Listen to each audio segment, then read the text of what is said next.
Dos lectores, dos tribunos de las letras en las noches blancas. Uno de ellos es José Pazó, habitual en ellas, experto en literaturas orientales y en otras muchas cosas.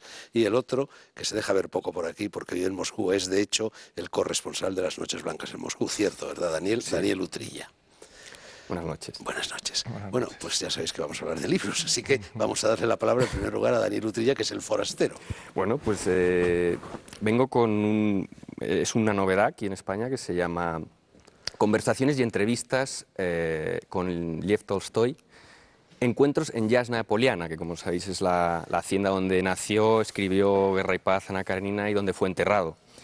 Y que perdió jugando a los naipes en un casino de Sí, Moscú. bueno, Y se tuvo que ir a la casa de los criados, ¿no? exacto, pero luego lo recuperó. Aquí, bueno, dice Encuentros en Yasna Poliana, pero para ser exactos, la mitad de las entrevistas son una recopilación de entrevistas que le hacían periodistas, viajeros, que como sabéis iban a Tolstoy, acudían a él como si fuera un maestro. ¿Pero periodistas rusos o rusos No, y extranjeros? incluso ¿O solo extranjeros? corresponsales extranjeros, periodistas, simplemente pues acudían a él, incluso campesinos, niñas llorando, todos acudían a él a pedirle consejo. Tolstoy era el faro, era la luz de Rusia, ¿no? Patriarca, un pope, Sí, ¿no? y entonces, bueno, esta es una recopilación de entrevistas, la verdad es que deliciosa porque tiene un montón de anécdotas Tolstoy nunca decía que no. Tolstoy, pese a esa imagen que tenía un poco de huraño, ¿no? Y de persona, Tolstoy siempre daba consejo y siempre accedía, ¿no? Hay que tener en cuenta también que en Rusia la figura del escritor siempre ha sido un poco sacerdotal, ¿no? Un poco la persona que estaba en contacto con los misterios. Y puedo contar una anécdota de John Steinbeck. Por favor. Cuando estuvo Bueno, tienes en un libro de John Steinbeck, Sí, del luego, viaje que hizo con Capa, el con fotógrafo, Capa, exactamente. ¿no? Sí. Y esta anécdota sale de este libro. En el año 48, 46 llegan a Moscú. Y sobre este tema de cómo se vive en Rusia, cómo se ve a los escritores como auténticos maestros de la vida, de la verdad, John Steinbeck les dice, bueno, en Estados Unidos los escritores estamos en un escalafón inmediatamente por encima por debajo del trapecista y por encima de la foca. Es decir, totalmente diferente a lo que es un escritor en Rusia. Un escritor en Rusia es el maestro Jedi, ¿no? Oye, Daniel, tú que has sido muchos años corresponsal del Mundo, no solo de las Noches Blancas, en Moscú, y has tratado a Putin, alguna vez lo has entrevistado, Sí. ¿tú crees que Putin también tiene esta actitud ante los escritores que en general tiene el hombre ruso? Hombre, pues no lo sé. Yo creo que ahora los escritores, no solamente en Rusia, han perdido un poco ese aura, ¿no? Stalin decía que eran los arquitectos del alma, ¿no? En aquella época pues también se intentó recuperar esa, pero con Gorky. Esa es una metáfora muy comunista, ¿no? De esos arquitectos del alma. Sí. Oye, Daniel, yo tengo aquí este libro que sacó Circe hace ya algún tiempo, de Sofía Tolstoy, la mujer.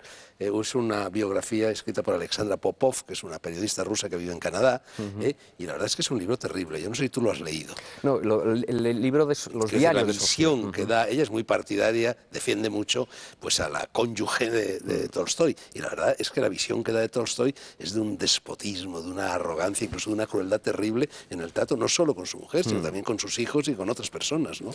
Sí, bueno, hay que tener en cuenta que ser la acompañante y no solo la mujer que le dio 13 hijos, sino la mujer con la que corregía todas sus obras maestras, la que gestionaba toda la hacienda, la que pues no debe ser fácil, ¿no? Yo conozco Pero tú que has estudiado mucho, sí, no solo la obra, sino también la figura de Tolstoy, has leído este libro, ¿lo conoces? Yo he leído los diarios de Sofía Tolstoy. ¿Tú estás de acuerdo con esta visión tan negra que dan de Yo discrepo un poco. Yo creo que Tolstoy, cuando escribe, por ejemplo, Guerra y Paz, está profundamente enamorado de Sofía. Yo creo que Tolstoy tuvo una vida muy disoluta hasta que se casa con Sofía. Él, en sus diarios, y eran muy escrupulosos los dos escribiendo sus diarios, él fue fiel a Sofía Tolstoy toda su vida. No, bueno, de hecho de lo que le acusa esta autora no son de infidelidades conyugales, sino de despotismo. De malos tratos, vamos, de malos tratos. Yo conozco a Nina Nikitina, que es la guardesa de Yasna Poliana, es amiga mía, es la mujer que más sabe de la vida íntima de los Tolstoy, lo sabe todo. Ella tiene una visión más distinta, ¿no? Es decir, era un matrimonio que se quería a su manera, ¿no? Es decir, hasta en el último momento, cuando discutían por los derechos de las obras, etc., hay una foto de Sofía agarrada a Tolstoy poco antes de que él escapara a Yasna Poliana, donde le está aferrando. Tolstoy está un poco... Yo creo que se quisieron hasta el fin y de hecho la escapada de Tolstói, simplificar demasiado, decir que él escapó de Sofía, como se suele decir, ¿no? Escapó... Sí.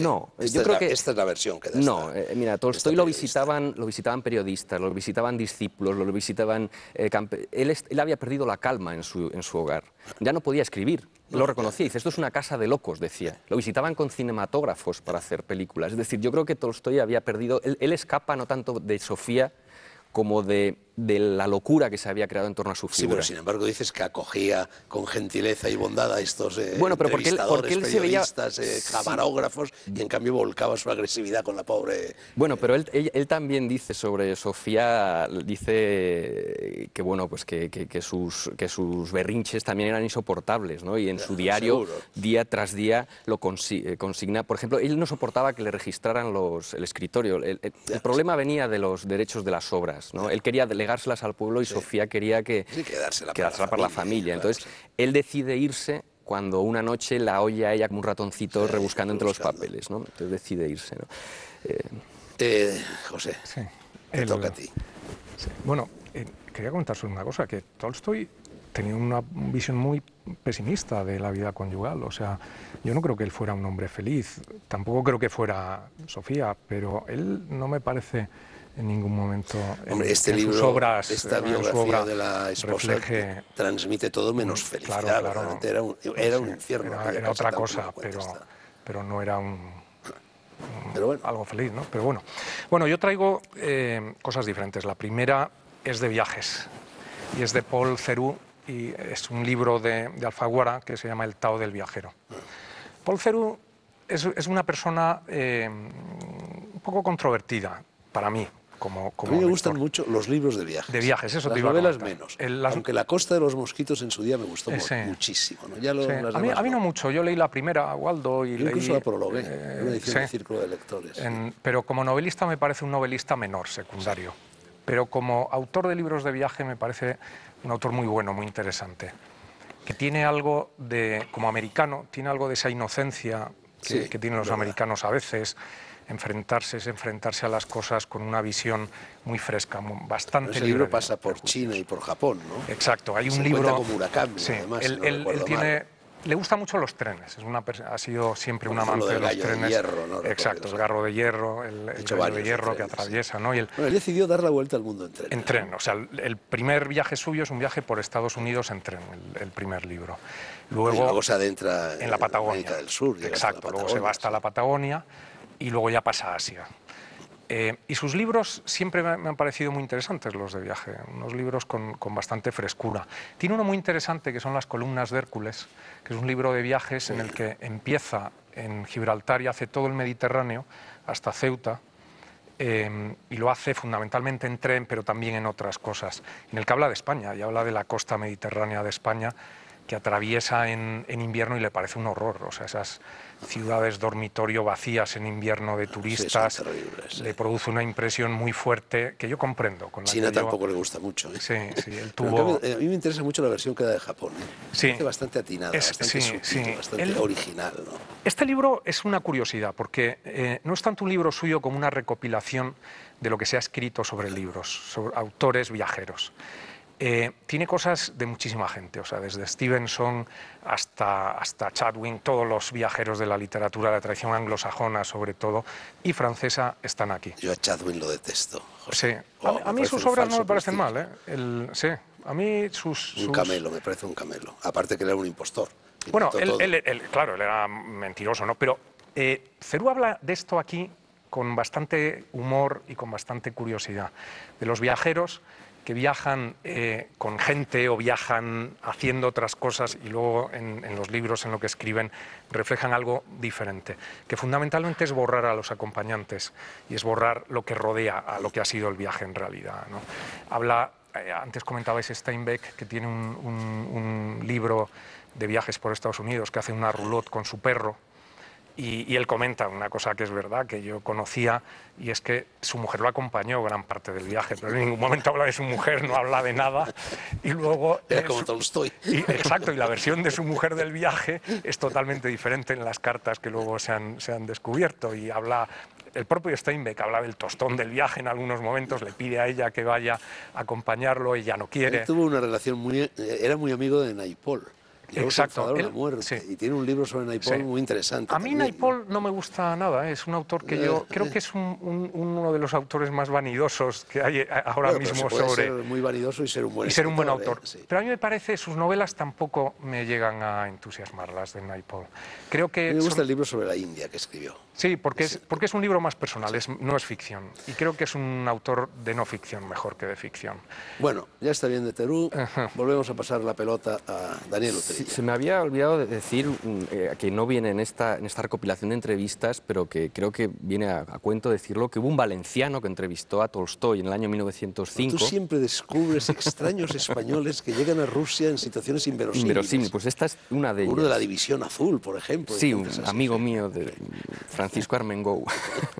Bueno, y un valenciano que entrevistó a Tolstói. Sí, Luis Morote Greus, que vino enviado por el Heraldo de Madrid. He encontrado incluso unos pequeños fragmentos de sus impresiones, ¿no? Y podemos leer alguno. Él fue a Yas Napoleana pensando que no le iban a recibir, pasando un frío terrible por el camino. Dice, el miedo fiero de que no me reciba me tiene en tal estado de agitación y de sobresalto que concluyo por no saber bien lo que digo y hasta hablo en castellano a los criados rusos de Tolstói. Y luego consigue, como te digo, Tolstói siempre lo recibía, ¿no? a la gente, pero dice, la entrevista comienza al revés. Dice, es Tolstói quien interroga a su extraño visitante sobre España. ¿Cuántos socialistas hay? ¿Cuántos anarquistas? ¿Cuáles son sus principales periódicos? ¿El Heraldo defiende a los obreros? y bueno, pues luego dice una cosa muy graciosa que dice que está en medio de la conversación. Dice, su conversación es interrumpida en varias ocasiones por mini hordas de niños de la zona que entran sin avisar en la estancia, le rodean y le besan las manos como si fuera el abuelo de todos. Está bien, está bien. Bueno, tu segundo libro. Sí, bueno, esto es una rareza. Yo quería hablar del género de viajes, como estamos hablando de género de viajes, de los viajeros que van a Rusia no es muy abundante. Y la verdad es que no sé por qué. A lo mejor vosotros podéis darme una explicación. No son demasiados los libros, he traído 2 o 3 para mostrarlos. Por el frío. Por el frío.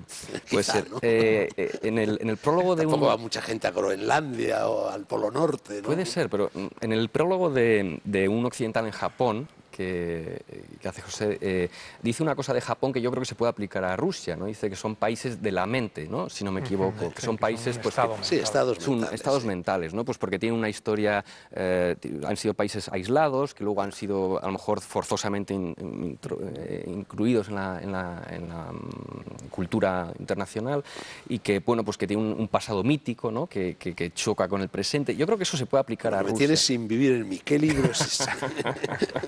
Bueno, es un libro de Lewis Carroll, poco después Lewis Carroll, el de toda la vida. El padre de Alicia, sí, el padre de Alicia.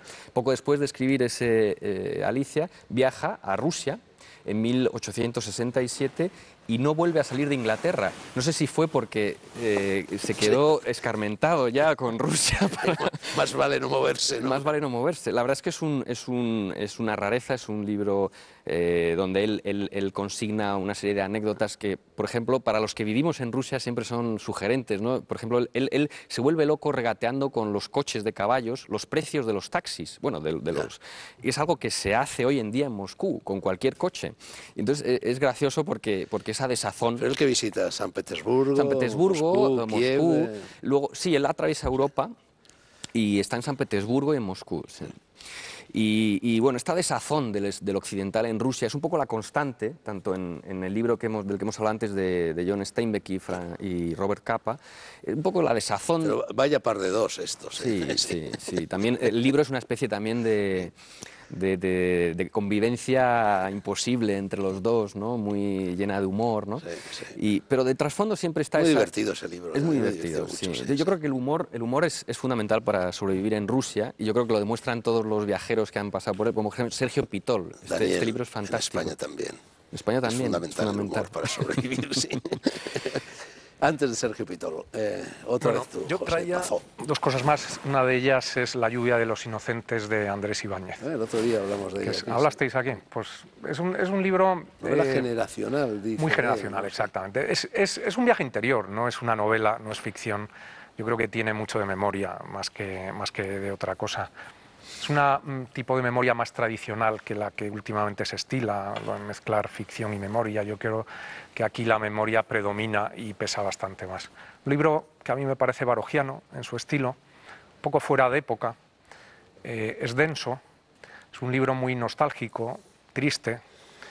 No, Ibáñez es siempre denso, Siempre denso, un poco melancólico. sí, ¿no? y un poco melancólico. O sea que tiene, A mí aunque... me gustan mucho los artículos del suplemento cultural de ABC, ¿no? sí, De la tortuga celeste. ¿no? Exacto. Luego tiene un libro de cuentos que a mí me gusta, de corte oriental, y que sacó Impedimenta hace tiempo y que creo que está bien.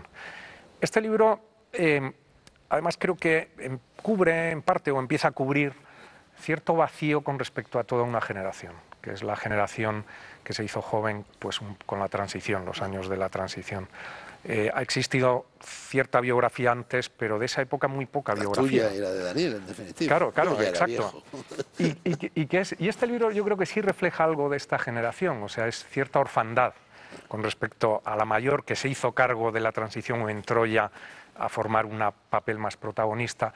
Y esta era una generación todavía educada en el franquismo en parte, pero que entró en la transición de una forma un tanto inconsciente, ¿no? Sin saber pero muy todavía bien hicisteis la mili. Yo hice la mili, sí. Tú hiciste la mili. Ahí me pilló en la frontera, me escapé a Rusia. Hizo la mili. Yo hice una mili larga, además 18 meses, o sea que yo estuve mucho tiempo en Puerto Poyensa, en un sitio que no está mal. Pero... Daniel. Bueno, Sergio Pitol, creo que este libro, dentro de la literatura de viajes en Rusia, es una excepción. Creo que es probablemente el que más calidad literaria puede tener, porque... Pitol era un hombre fascinado por toda la cultura centroeuropea y eslava. Fue diplomático sí. en Moscú, en Praga, no sé si fue embajador o consejero de cultura, no recuerdo. Pero este viaje es un viaje literario, en definitiva, ¿no? No es el viaje de peripecia, un poco que vas 3 semanas a la Unión Soviética y pues vas describiendo los momentos. Steinbeck describe, por ejemplo, el momento en que aparece Stalin en una feria de aviación y no lo ven. Y dice que en lugar de una ovación lo que era como un zumbido de miles de abejas, ¿no? De la gente. Ese tipo de... que Steinbeck tiene esa pluma, ¿no? que bueno, ve y lo escribe. Sergio Pitol, aquí hay mucha lectura detrás, ¿no? Es decir, es una Rusia donde te habla de Gogol después de haberse leído todo Gogol, ¿no? Él llega a Rusia con toda esa Rusia imaginada que ya tenemos formada en la cabeza. Yo creo que para vivir en Rusia hay que ir un poco así, ¿no? Si vas de buenas a primeras, Rusia espanta, ¿no? Porque es un país... Él la llama Rusia el país de las grandes realizaciones y de las horribles... ¿cómo lo llama? Grandes realizaciones y horribles sucesos. No recuerdo la frase. Creo que Rusia, él está enamorado de Rusia literariamente. ¿Y Rusia está enamorada de él? ¿Se conoce a Sergio Pitol en Rusia? No. Bueno, no, yo creo que no. Fue premio Cervantes. Sí, pero bueno, en Rusia no ha calado, ¿no? Pero me quedaría también con ganas de decir que Colin Zubron, que es un inglés que viajó a la Unión Soviética en el año 84, en un coche escribió este libro, Entre rusos. Creo que es el libro más agudo y mejor escrito sobre Rusia por un occidental, sin ningún tipo de prejuicios, que suele ser un poco lo que domina este tipo de literatura. Empieza diciendo que desde que tengo uso de razón Rusia me ha dado miedo, ¿no? Entonces llega a la Unión Soviética en un momento oscuro y creo que hace unas descripciones, se atreve a describir lo que todo el mundo ha visto, como el Kremlin, San Basilio, como si fuera la primera persona que lo ve. Yo recomiendo este libro como probablemente el mejor libro escrito por un extranjero sobre Rusia. A los rusos les interesa mucho lo que escriben los extranjeros. ¿A ti te gusta el Kremlin? A mí no me gustó nada. Aparte de que me diste un plantón memorable allí, pero vamos, que llovía. Estuve 2 horas al pie de no sé qué estatua allí. La estatua de Zhukov, el mariscal Zhukov. Efectivamente. Sí. Pero bueno, aparte de eso, que quizá me predispuso en contra, no sé, a mí esa arquitectura, en fin, las cúpulas de cebolla y estas cosas, no. Sí, esas torres del Kremlin, ¿no? Esas torres que parecen como telescopios que están como unas dentro de otras. Sí. Bueno, forma parte de una arquitectura mítica. Yo creo que San Basilio, si quieres te leo un párrafo de cómo describe a San Basilio de una manera excepcional, si lo encuentro. Sí, aquí dice que San Basilio, la catedral de cúpulas que está en la Plaza Roja, dice que es una obra de campesinos alucinados, una prueba de malabarismo petrificada en que todas las bolas están simultáneamente en el aire. La catedral parece un brote orgánico, una planta fantástica de las estepas que no se yergue de manera alguna en dirección al cielo, sino que está patas arriba, agitando los bulbos y las raíces en el humus azul del cielo. Parece mejor la fantástico. descripción de este autor que el propio Kremlin, ¿no? Me parece a mí. Tienes un tercer libro, ¿no? Sí, he traído, esto es una rareza, es El vuelo de José Pazó, un libro que han escrito con mi nombre y que vengo a tirarlo para que vuele. Pero ¿cómo que han escrito con tu nombre? Es una superchería. Es tuyo de verdad. Es una semi-superchería. Es un libro que trata de mi abuelo. Pero que tiene... Bueno, tu abuelo fue un personaje considerable. Sí, ¿no? este fue un personaje, o sea, fue diseñador de aviones, él era ingeniero aeronáutico y antes de la Guerra Civil con la República ganó el concurso del avión entrenador que iba a utilizar la República, ¿no? Que estaba empezando a formar un cuerpo aéreo. Y luego él pues, tuvo una vida muy azarosa por muchas razones, ¿no? El avión lo hizo con un socio que había sido profesor suyo de aerodinámica y bueno, murió él en la guerra. Y él tuvo después una carrera muy larga, o sea, fue agregado militar en Alemania, tuvo... Bueno, y ese es un libro que cuenta su vida. Es un libro que cuenta su vida. Bueno, ¿y por qué lo quieres tirar? Hombre, porque ¿No es estás un vuelo, es el vuelo de José Pazó.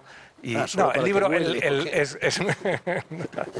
he tirado nunca ninguno, no voy a tirar uno que tenga mi nombre. Bueno, pero los huesos de tu pobre abuelo van a rechinar, en la tumba, ¿no? en todos sitios. ¿Y quién lo dice? No, el libro está escrito por un tío mío, que es un típico encima. tío de estos semi-retirado, ligeramente...